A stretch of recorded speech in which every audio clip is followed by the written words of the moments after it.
Now we have the last pick, Broodmother. Yes. By no means a free Broodmother game. Timbersaw, good game counter. You can kill all the spiders, lane against the Brood quite easily. Yep. And I do like Wraith King plus a nuker against Brood in lane. Typical melee owner, and Brood is a typical melee hero. Oh, Cuckoo. Wraith Fire Blast into the Fortune's End. Split Earth not able to connect with the Timber Chain on the other side. And that's going to be first blood going to GPK. The Broodmother already falling, Jenkins. I mean, this is one of those, it's not, we've seen so many games of Broodmother, and I still can't decide what I think of him, but in the past, as a last pick, it's like you win the game fast or you lose the game fast. How's the dynamic now in this patch? I don't think it's that way anymore in the current patch because you're going to be building into utility items anyway, so it's more so you fall off and become a typical utility offlaner rather than just falling off and losing the game. Right. So just because of the new build, I think that's not a problem anymore. Yeah, we see a lot of pipes as first item on Brood. Aghanim Scepter later. I mean, a lot of choices after the fact as we see the EMP come out. Split Earth is going to hit onto Nightfall. Fortune's End, though. Going to keep the Nyx Assassin in place. And it looks like another kill going the way of VP. So 2-0 start for them as they're picking more traditional heroes. No position 1 Abby. They're not doing anything crazy this time around. I mean, there is an Oracle. We don't see that every day, but pretty standard hero. Yeah, not that crazy. And as this was happening, Cuckoo was trying to make sure that he gets the lane matchup that he wants. He was paying close attention to where DM was on Timbersaw. He was running between the lanes. He really wants to be against this Oracle plus Wraith King, but this lane is quite difficult for Brood. It's 2 nukes, they can zone you, and then once you get the spiders, Timbersaw's going to be level 6, and you can rotate to that lane with the Timber. So not as free as a lot of other last pick Broods in prior patches. Yeah, this 23 Savage is going to take a little damage here, but time walks it off. I mean, it's not like the old Brood where you get the Spiderlings right away. You have to wait till level 6, and the question is, can he survive that long? As, like you talked about, tons of nukes coming out already. I mean, is this a game where Nightfall maxes? I mean, we saw the game. I keep forgetting who was playing it, but they maxed out Wraith Fire Blast. Is that something you look to do here, or are you still focused on your farming? That was the build throughout the major, maxing Wraith Fire Blast, because the crit doesn't really help you jungle faster, and it's mostly the skeletons, and you're not getting that many skeleton charges without already using skeleton charges. So it's this weird thing where 4 is kind of enough, and using the 4 points in nuke, or at the very least like 2 or 3 points in nuke, is often enough to get you a lot of kills, and you can show up to things that otherwise you wouldn't be able to. As we see the Carl Leshrak mid. So we've seen this hero basically between the off lane and the mid lane for the most part versus the Invoker. I assume it will be the typical Invoker going Quas Wex into the old Spirit Vessel, into Midas, and then eventually going for the Cataclysm and all that good stuff. Yeah, plenty of chain lockdown for Cataclysm, so eventually that will make sense. Whatever he builds into, eventually an Ags will come out. Carl, be careful. Very okay. GPK gets basically handed to him there. Goodness, that was interesting. And a lot of that comes from the fact that Carl is the type of Lesh mid player that he holds his points to see if he needs to use Lightning Storm, and usually he'll opt to go for more points in Edict just to do a crap load of damage the moment he hits level 6.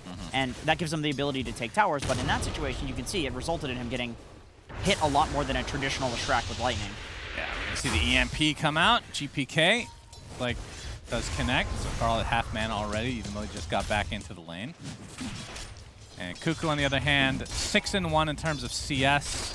I mean, what are you even happy with in this stage? Like, at what point, like, does it really come down to that level 6, or is it more getting the webs up to a high degree so that you can actually regen enough to withstand this burst damage?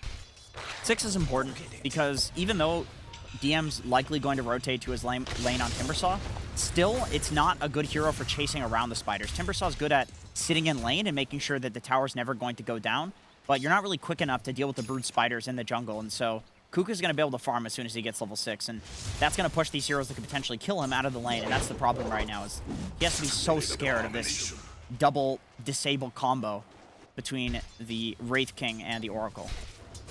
And we'll see Whitemon harassing a bit with that Fatal Bonds. Another combo here from VP. Not going to be enough for a kill, but Cuckoo we'll at least get some XP here and a couple last hits as well. And Zephyr actually pulls an entire wave, so he went the, just cut the wave and brought it around through the river, I assume. Help get his Brood a little bit more XP and gold since he is kind of struggling right now. Let's see if he can get some last hits onto the tower, though. Still going to be pressured, though, in the meantime by Kingslayer. See the Impale connect, Nightfall, but just a little harassment back and forth. Nightfall, of course, will be able to go into the jungle at some point if he really wants. I mean, is it more dependent on how your lane is going if you even bother going to the jungle? If you're getting free farm in the lane, do you just give it up to an ally still, or do you just stay? The only person that can take the Brood's lane is Timber past, you know, a reasonable point. And so I think if you can stay here with Wraith King, just to keep things simple, you do stay there, because that's probably going to be your highest kill threat, maybe even with a rotation from the mid lane Invoker. And then after that point, it's got to be Timber. But we can see Zephyr went for a really cool build here. He went for a second point in mana burn to prevent the double nukes coming out. Okay. It's just to make Kuku's life a little bit easier, because Wraith King obviously can't press his stun if he has no mana for it. And there's no point in going for the Carapace, because Zephyr's not playing the lane. So he's just going to mana burn, help him out a little bit, and then leave and give Kuku the solo XP. Yeah, it's cool to see these new item, not item, but the skill builds being based off of how the game is actually going instead of just pigeonholing yourself into the same build over and over with. You know, 99% of pubbers, including myself, will do, Jenkins. Maybe you should make a video on that with some extra arrows to make sure that somebody watches. You guys can Courier do that. Taken out. Whitemon's Courier, that is, by save. He's going to take some damage on top, but nice some blocks coming out as DM making his way in the vicinity, looking for the Timber Chain opportunity. There we go, and this looks like a kill going the way of VP again. So 4-0 advantage, already 2K, and 23 Savage was trying to help out his comrade, but ain't happening. Beautiful body blocks by Save, ensuring that when that creep wave is being tanked, there's some sort of punish for it, and it makes enough space that DM can come over and get a free kill. He's almost level 6, and this is when I think any lane that Timber goes to, he's going to have an advantage, even against Lesh. Zephyr with a very uncharacteristic miss on the Impale ends up paying the price with the Cold Snap EMP combo. There's a bit of the punish for not having Spiked Carapace, not That's as slippery as a typical Nyx would be at this point. Also, sacking those levels to Kuku's Broodmother means that Zephyr doesn't have the levels he's used to playing with. And we see some action top lane. Chakram is there with a setup from Save. Not enough to kill Whitemon yet. He's trying to get off the Fatal Bonds here as DM is pursuing him from behind. You see the Hex. Timber Chain will be another kill on the Whitemon. And DM is pretty freaking farm right. In fact, all 3 cores on VP are top net worth at this current point. We were all thinking with the last pick Brood, what do you do to deal with this hero, but... What do you do against Timbersaw? Oh, this might be it, though. Yep, we see the Lesh coming with that Chronosphere set up into the Split Earth. Enough magic damage, and that is a huge kill for T1. They desperately needed it. DM was playing really far up there because he had the catapult, so he wanted to take this advantage he had in lane and turn it into the tower, but Lesh, great hero dealing with the Timbersaw. Once again, Batrider and Lesh are the 2 best heroes for laning against Timber at some point. Yeah, Zephyr might be caught out again. Cold Snap. We have the Impale, EMP. It's not quite enough, though. He's still only level 2, so like you said, no Spike Carapace. Try to combo break that, if you will. But GPK is going to be perfectly healthy here. Top net worth in the game right now. I mean, what do you think of the matchup of... I mean, I saw Void picked in the... I think it was the 3rd pick overall. And I was like, okay, this is just going to be a Wraith King game, right? And it is. So, is Wraith King that good against Void? Is it just the survivability, or is there something that I'm missing here? I think Wraith King is a sort of pushing hero with the skeletons as well. So similar to why Drow Ranger counters the Void.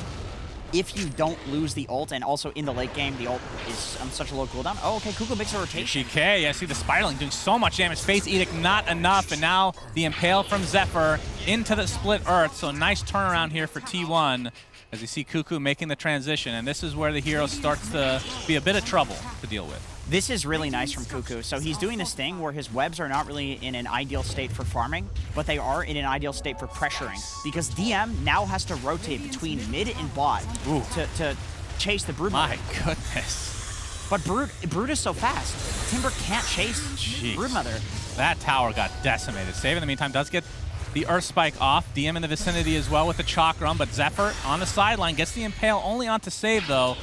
Looks like it might actually be enough to get everybody out with their lives. Tornado ends up missing here, but Kingslayer might be dying again. Just getting chased by Cuckoo. It's really difficult to get away from this hero as a support for sure. But the fact that they took that tier 1 tower in like, feels like less than 10 seconds, pretty crazy. What a smart rotation from Cuckoo. It's a very atypical thing for Broodmother to do that, to rotate to another lane, but that is the only advantage that Broodmother has over Timbersaw. Yeah. Is to just run between the lanes quickly, and Timber spends all of this time chasing, and Timber's supposed to be the hero that's doing stuff at the moment. And Whitemon getting chased by Nightfall, and one more crit will do it. Let's see if they can turn this into a tier 1 tower as well. So this game started going in favor of VP. I mean, they probably are still favored to a degree, but now that Brood is online with 23 Savage in the vicinity as well, so it'd be a trade at the very least for these tier 1 towers. I love that T1 is playing. I like that they're playing around Brood, because we saw this exact same thing in the major.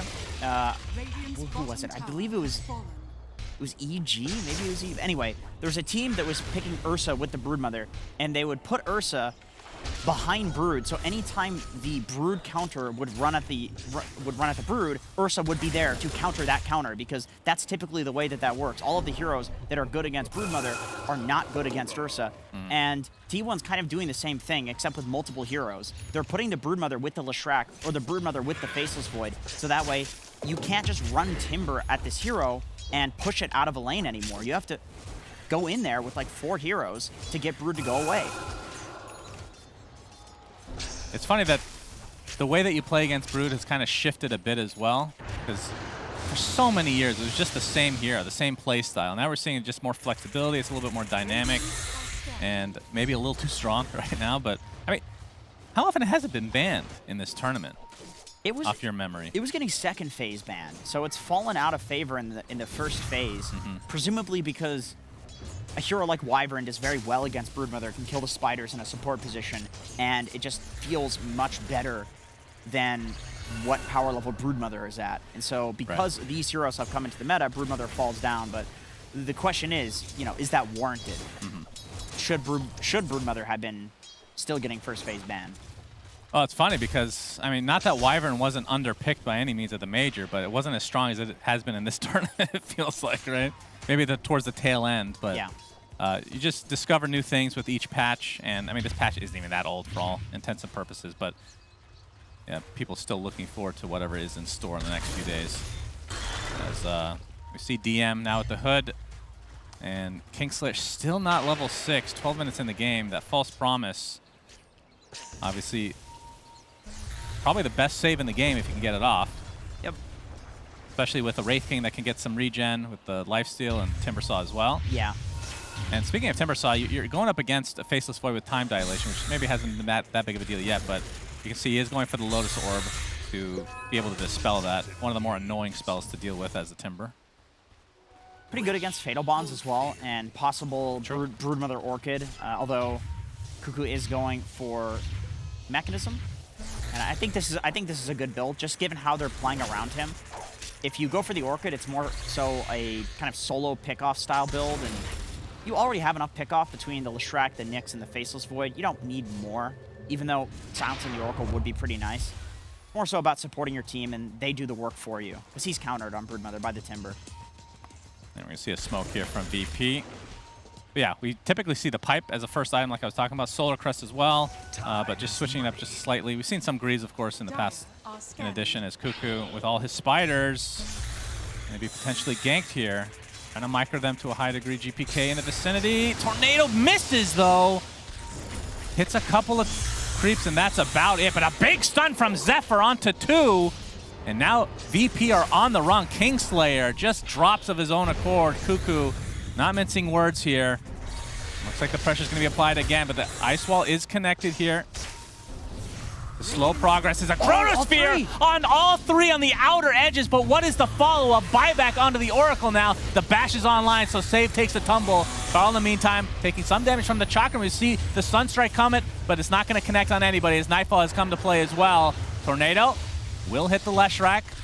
Trying to save him with Cuckoo here on the sideline. DM, you can see, taking some right-click damage, but As we see the Radiance now online at the 13.5-minute mark.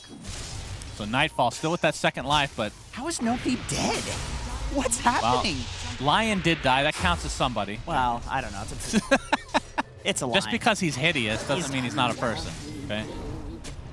But yeah, now with this, I mean, obviously you want the level 12 on Wraith King. That's probably the biggest thing. Oh yeah, there was a buyback there on Oracle. GG. Yeah, he was the first to fall, actually. But yeah, that was an incredibly good chrono as the... Looks like the Impale is going to just miss here as the chase is on. Trying to get control of this jungle. Chaotic Offering being faked out. GPK doesn't have a ton of mana to work with, and Nightfall still only with that level 1 ult, but running in. Gets that Wraith Fire Blast, but it's going to be dispelled there by the Vendetta, or dodged, I should say. But Broodmother, on the other hand, is going to get bursted down between the Chakram and the Finger of Death. So VP getting full control of their jungle again. Just a little out of position there, you know, expecting that playing near that high ground is going to be enough to keep Cuckoo alive, but there's so much disable coming from the side of VP. And with Nightfall picking up his Radiance, they're super comfortable taking almost any fight, even into a high ground. They just want to punch people right now, especially with Chrono being down. Yeah, it looks like Nightfall is going for the SNY, so extra status resist, which doesn't do anything against Chrono, obviously, but that's why you pick Wraith King, to counteract the Chrono to some degree. As, 2 SNYs. This is almost certainly a candidate for getting nerfed in the next It's been nerfed. What do you mean? Not enough. I don't know. I feel like it hasn't always been SNY. It's just Sage into anything. Well, that nerfs it. I mean, it's half.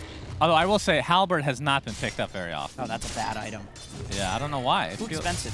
It doesn't get more status resistance when you level it up. Every other Sange item does. Oh, is that true? Yeah. Okay, fair enough. No need to get angry, Jenkins. I'm so sorry. Your passion for the game has already been noted, and your passion for killing birds as well. Don't get me started about them. I won't. Don't worry. I never want to hear that again. They don't even exist, in my opinion. Okay. Sure. All right, we have the plate mail on Timbersaw here as just a perseverance away from finishing the Lotus. And yeah, looks like Wraith King is top net worth though, so 1K advantage for him, but the next 3 cores, or the next 3 on the net worth list, I should say, are on T1 side. So I think this first Roche is going to have a pretty big impact on the game. And I mean, who would you favor for Roche fights? Probably T1. It's mostly just the Warlock and the Faceless Void that make that.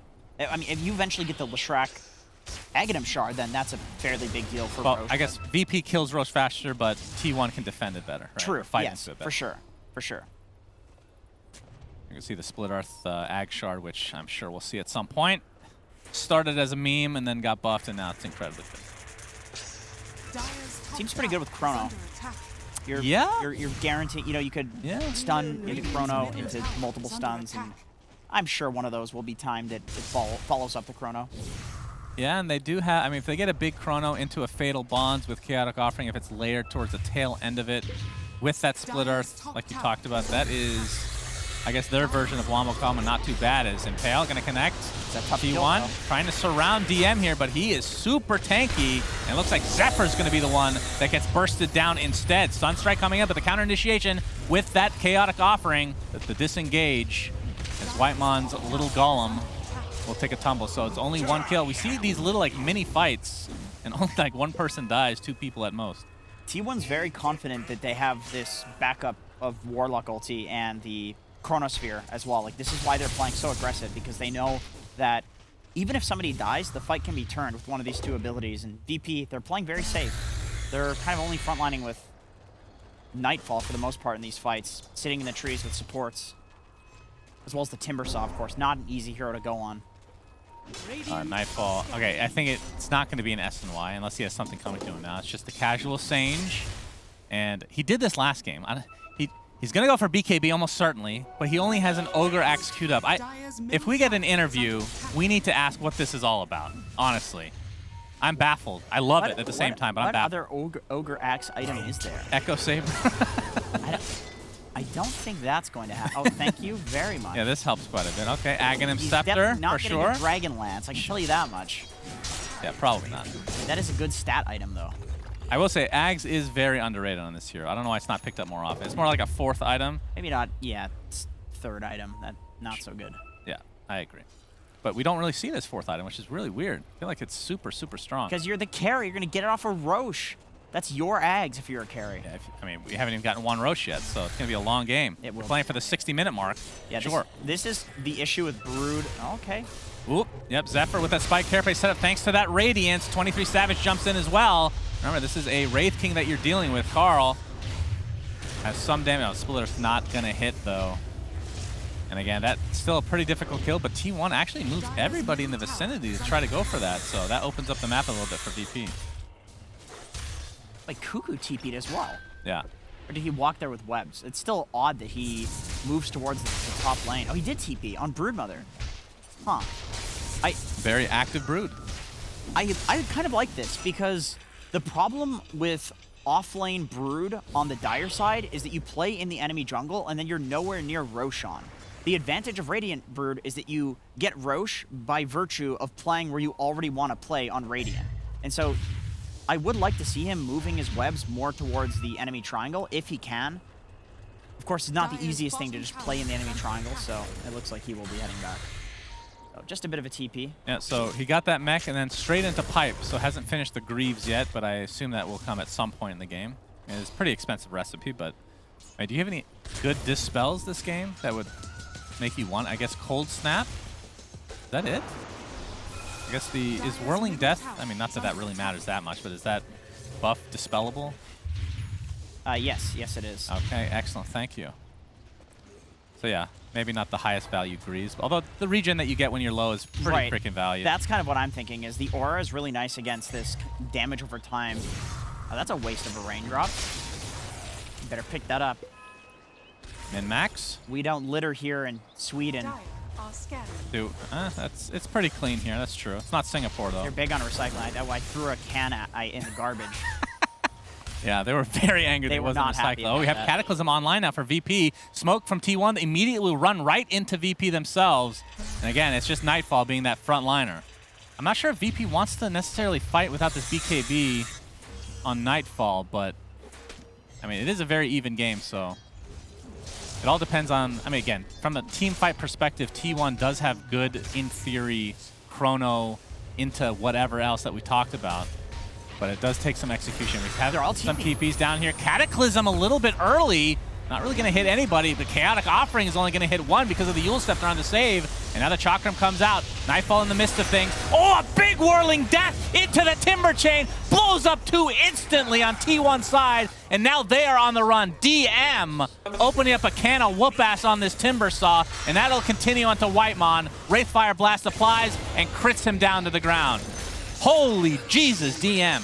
That felt good for me just watching it.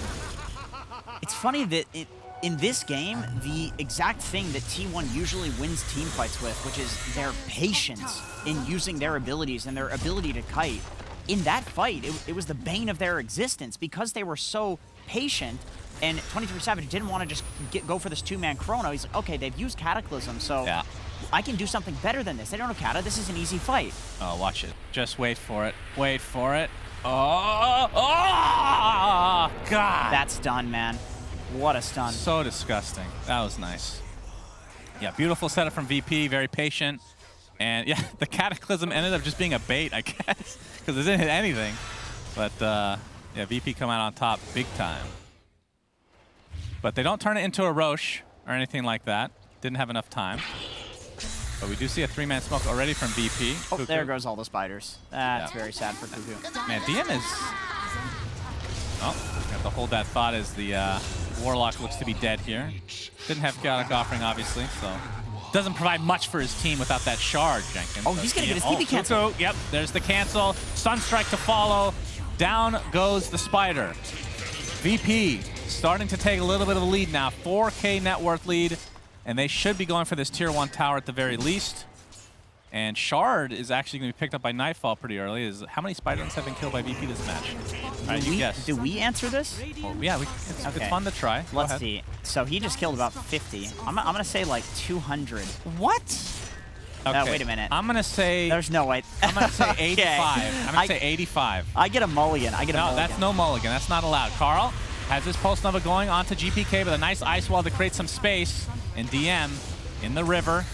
The Chakram's out. He doesn't really have much mana to work with, so they'll have to just back here. All right, how many 99. All right, I win. Okay, I wasn't that far off. You know? said 200 something. That's only double. You're an idiot. 774 gold from spiders? They're worthless, though. Yeah, but that's a lot. He's getting swole. I mean, if you have a lot of pennies, eventually you make a fortune. Jenkins, that's why you were hired at this event. We don't even have pennies in Canada, so I take offense to that. They're banned. Google it. That's true. Okay, I won't, but thank you. Okay. So what's the, is the mana burn really that big of an issue for Wraith King? I mean, historically speaking, like against Wraith King, it's not that amazing, but is it enough to have to worry about and just go for the shard? He actually delays it here. He gets the Hyperstone first. I was going to say, he's got the BKB. He's sitting on a nice 13-stack wand charge. Not really feeling too bad in any of these fights. Nyx is not having the best game. You can delay it a little bit. Okay. But we do have the Aghanim Scepter Burrow, just like every other game on Nyx Assassin. First item, brown boots. Okay, now you need the shard. Yeah, we have a 9-man smoke overall. Nightfall, the only one. Of course, he has that second life to work with. Zephyr burrowed up. No vision showing him right now, but double impale. All right, into the Chaotic Offering. They're using most of their resources onto Save, who's already only at half HP. And here comes the Cataclysm. Leshrac gets the Yules off to save himself. The Chronosphere is going to clip too, and it's the 2 supports. Very important to kill that Oracle, but both will buy back into the game. Now Carl trying to get out of this, but looks like he's going to fall here, but a nice split Earth comes out. Ends up saving him in the end, and VP have to run, despite Zephyr being completely out of mana.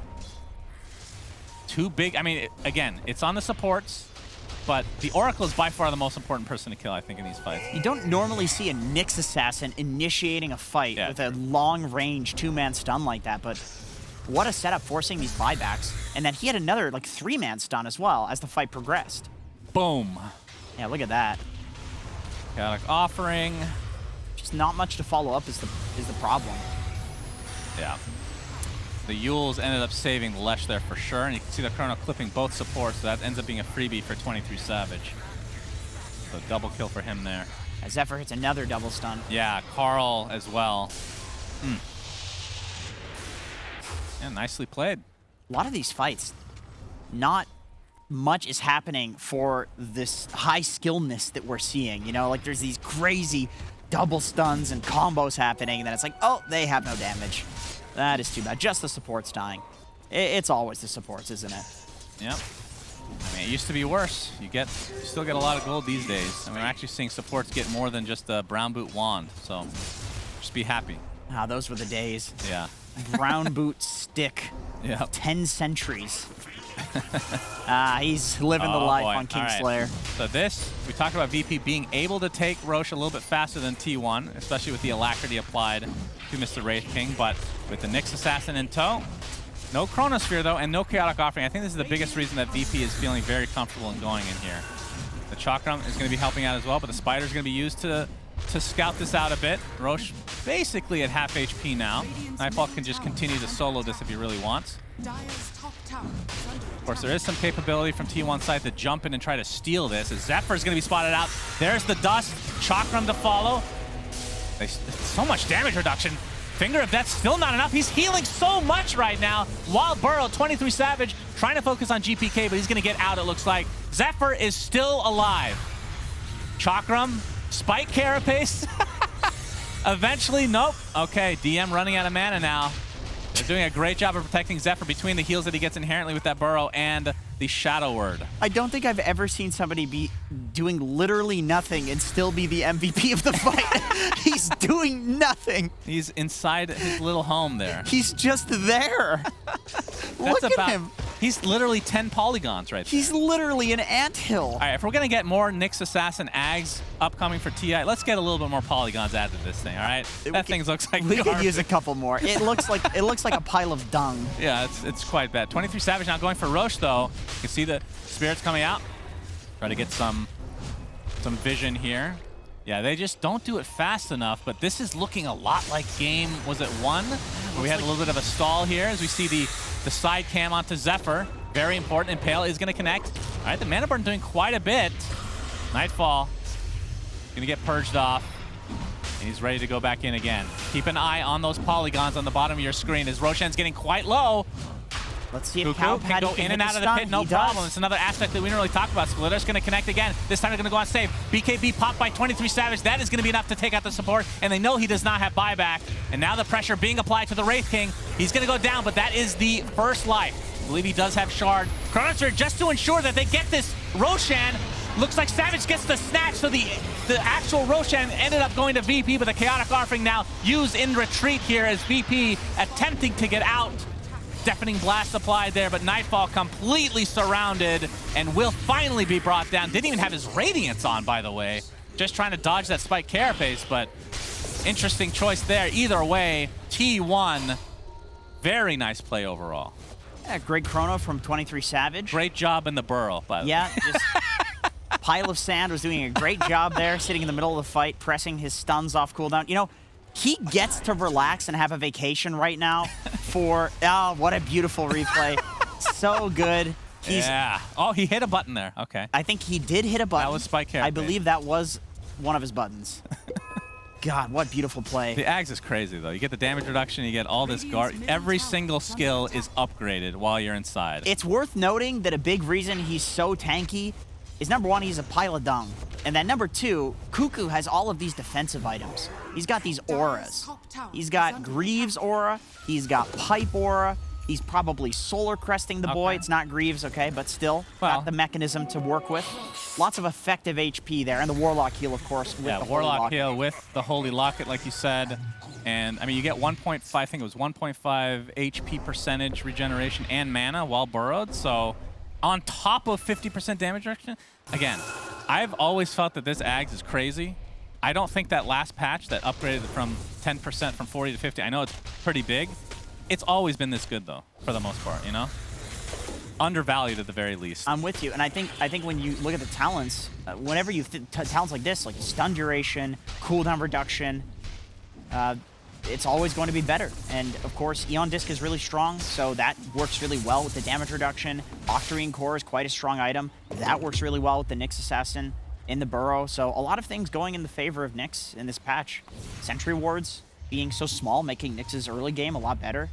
Yeah, I mean, despite that, though, I mean, the game is still technically in VP's favor if you're looking at just the net worth. Obviously, the Aegis is online for the Void.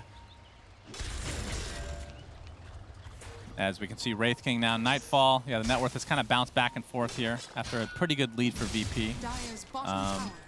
Wait, what is he going for on Nightfall? He has Demon Edge queued up with a Hyperstone on the Wraith King.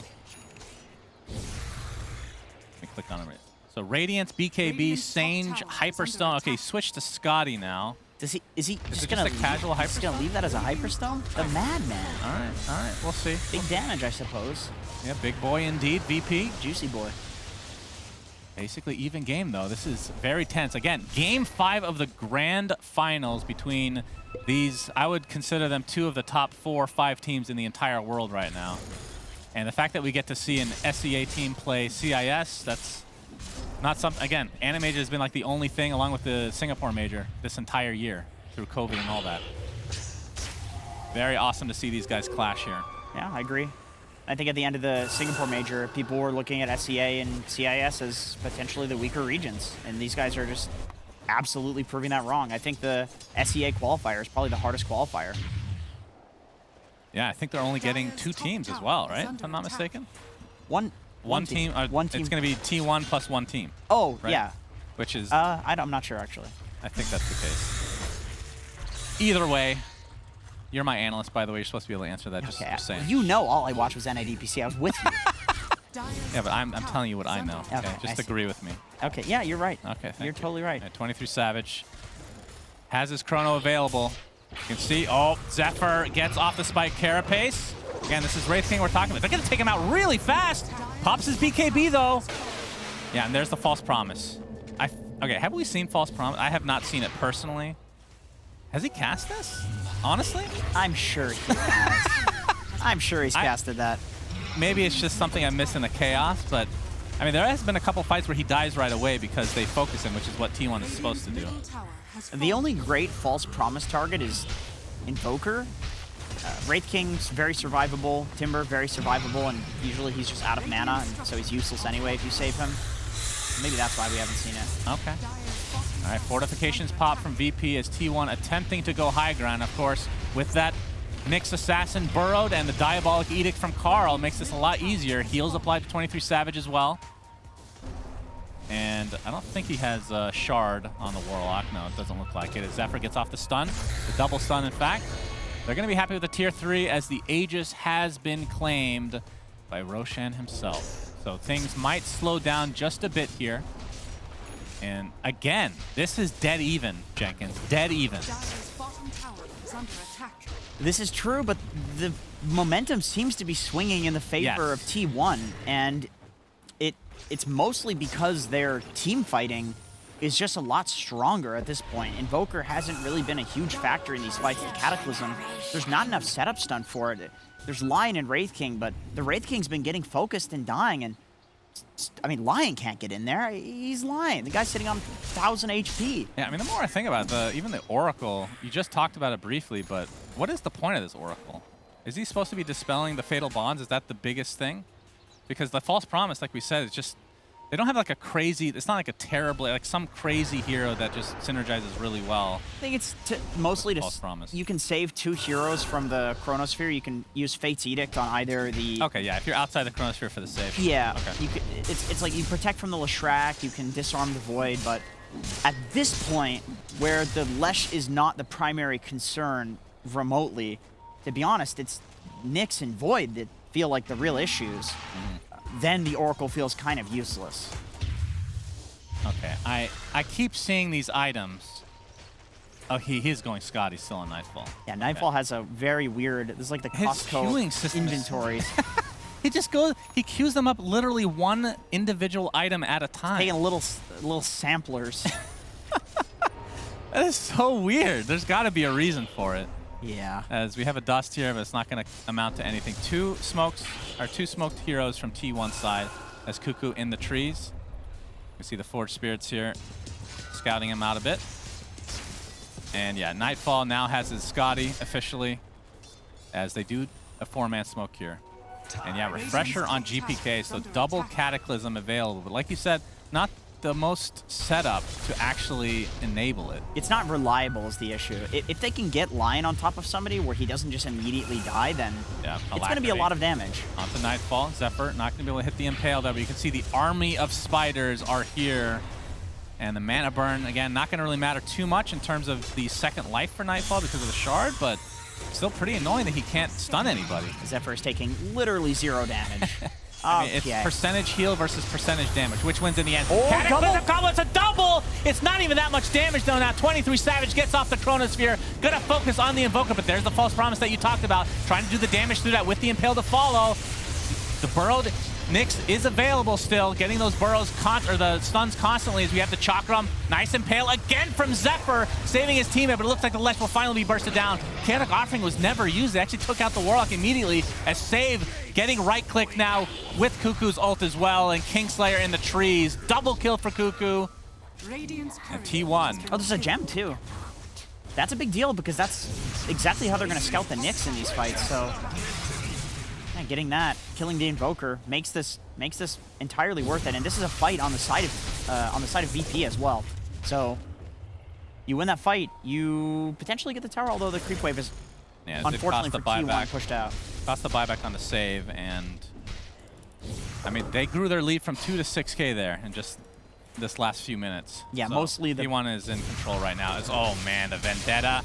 With 23 Savage applying some right clicks. Time dilation applied. A bash again. DM. Timber chains to safety, but Cuckoo's here as well.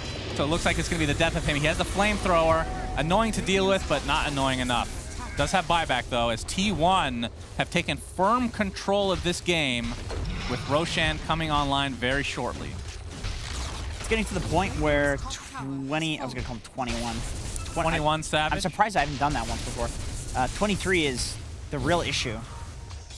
Everybody else, other than Zephyr, who's providing all the lockdown, they're not really needed for damage. It's just 23. Yeah. Even without using the Warlock ulti, they win the fight. Yeah, these Cataclysms haven't really amounted to much for VP. And they actually just opened it up with it, too. It wasn't like in the middle of a fight where it was already chaotic. It was literally the opening. as the Roshan number 2, T1 is going for it. VP not in the vicinity. And we can see, of course, there is a shard available. I'm fairly certain, by the way, that the reason Cataclysm didn't do that much damage in the previous fight is because of all of the spiders. I think the spiders are soaking up a ton of the damage. Okay. And Kugu didn't have a web in the position. It was kind of awkwardly placed where the spiders were splitting up. And I don't know if he was doing that intentionally. If he was, that's some god tier, like, big brain stuff. That's, yeah, that is actually crazy. It's just sick. soaking up the damage. Wow. Well, Aegis now onto the Lesh. We have Cheese on Mr. 23 Savage himself, and yeah, was a shard on 23 Savage as well? Yeah, so he gets the reverse time walk. And of course, just by default, his time walk will have 400 extra range, which is always nice. Classic. Of course, he's going to be playing for the next Roshan, where he can pick up an Aghanim Scepter. Oh, yeah, of course. As a greedy carry player, he will never be caught dead buying that himself. Yeah, of course. Oh, GPK actually pops his refresher, or we see the Cataclysm come online. The creeps. The Meteor is there with the Spike Carapace, and yikers. It's doing no damage because it's always surrounded by creeps or spiders. Yeah. Was that a... Did he Cataclysm and then Refresher Cataclysm, or did he just Refresher Cataclysm? He Cataclysm, then Refresher Cataclysm. That was a double. It's just, once again, it's getting soaked up by creeps. It does significantly less damage when these creeps get hit by it as well. Well, who knew that Broodmother's Broodmother counter. would That's so strange. That is such a random thing, as T1 very close to winning this tournament in this best of 5, game 5. They get that mid racks. Invoker's dead for 45 seconds, so this, I would think, is minimum 2 racks. Of course, the tier 2 still up top in that bottom lane. Oh, triple chrono. 3 heroes. Save, takes a tumble, a big impale, only connecting on 1, maybe not so big after all, but there's the save onto DM. He can go back to base, but now the pressure is onto the Wraith King. That is the first life to come, but 23 Savage wants to go for the support, doesn't get into the fountain though. Completely surrounding Wraith King. 3 dead. T1 look to be winning this in great fashion. Fortification is popped. They want to play it safe, considering they don't know the buyback situation potentially here. You can see T1 finally not smiling, even though I love it. They're taking this very seriously, Jenkins. Yeah, for once. And they're going to take this set of racks on the top, and now they go for Throne potentially, because that tier 2 is not available for the taking. Zephyr just setting up his base here inside the VP base.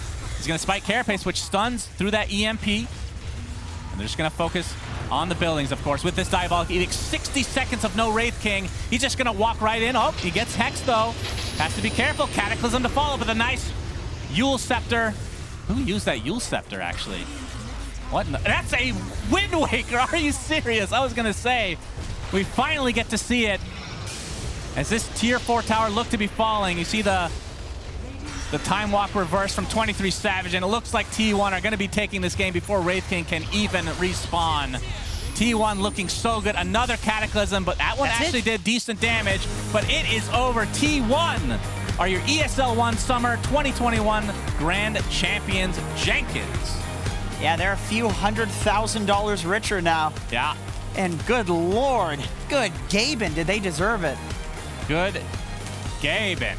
Yeah, they get $175,000 just for them, but they look so freaking good this whole tournament. You got to give a shout out to VP, because they're the ones that didn't look good in the major, but they took this to 5 games against a really proven T1 team.